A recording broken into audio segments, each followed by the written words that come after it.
Hi everyone, Udell Panda here from This Mama Crafts. Today I'm super excited to show you how I made this rainbow drip cake. I hope you enjoy this video.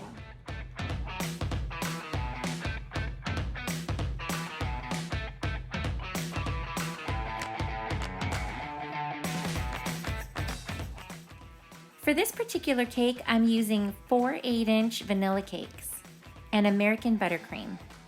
I put a little bit of icing on the board so the cake does not slide. When I was thinking about how I wanted this cake to look, I wanted it to be nice and tall, about 8 inches in height. But I didn't want the slices to be 8 inches tall because it is for a kid's birthday party. So I decided to create 2 separate cakes and separate them with dowel rods. To accomplish this, I have to ice 2 separate cakes that are 4 inches tall. There's no need to ice the sides of the cake yet because when we stack it, we'll ice it then. Once the bottom half is done, I set it aside and I start working on the top half. I do the exact same thing. A layer of cake, a layer of buttercream, and then another layer of cake. For the top part, I put my 8-inch cake on a 7-inch board. The first time I did this, I actually made the mistake of putting the 8-inch cake on the 8-inch board, and it really created an issue for me because when I went to go ice the cake, that board was popping out in between the tiers. So that's why I go ahead and use a smaller size board and it works out perfectly. Now it's time to support the cake or to dowel the cake. There are different kinds of support systems you can use, but I like to use the wooden dowel rods. In order to know the length the dowel rod needs to be cut, you place the dowel rod into the cake and you create a line at the top of the cake so you know it should be completely flush with the cake. You mark your dowel rods with a pen or a pencil and then you cut it. In case you're wondering where I got this tool to cut the dowel rods, I actually got this at PetSmart for $7. It's a dog nail cutter and I only use it for cakes.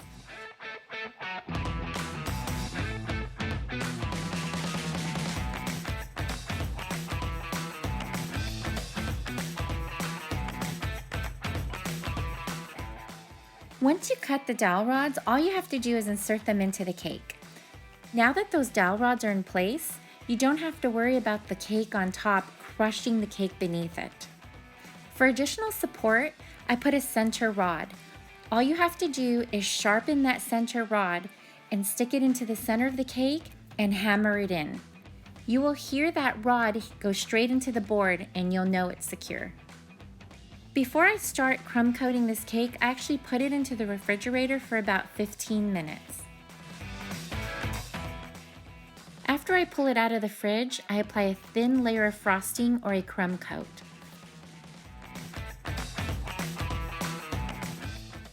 I use my bench scraper just to clean up any excess frosting, and I put it back in the refrigerator for about 10 minutes.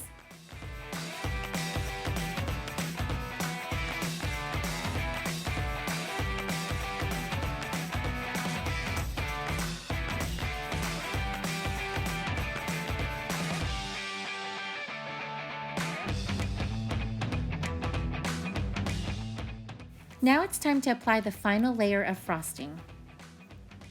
I like to place a large amount of buttercream at the top of the cake and push it down the sides and work my way around the cake. I use my bench scraper to remove any excess frosting. Once the icing is smooth, I'm ready to move on to the next step. I'm getting ready to create the drip on the side of the cake. I roughly cut triangles on the top of the cake to separate the colors. You can use as many colors as you want at the top, but I just chose to use 5. For the drip, I'm actually using store-bought white icing. And the reason why I'm doing this is because the customer did not want any chocolate on their cake. Typically, I would create the drip using chocolate and heavy cream. If you're going to use store-bought frosting to create the drip, make sure to color the frosting first in a separate bowl and transfer it to your pastry bag. You can microwave it in the pastry bag for 10 seconds at a time until it's the consistency that you want. For longer drips, apply more pressure and leave your pastry bag in that area longer. This cake was really fun to make, but my favorite part of making this cake was actually putting all the candy and the embellishments on it. I start with the sprinkles, and then I slowly begin to add lollipops, different kinds of candy, gumballs. And I purchased these at Party City. I've also picked up a few items at Walmart and at Target. I've also seen a variety of candy on Amazon. So sky's the limit, let your imagination run wild and have fun. If you enjoyed this video, please hit the like button, subscribe, and leave your comments below. And remember, you too can bake it and ice it or cut it and craft it. Please follow me on my Instagram or Facebook at Love Equals Cake. Thanks for watching.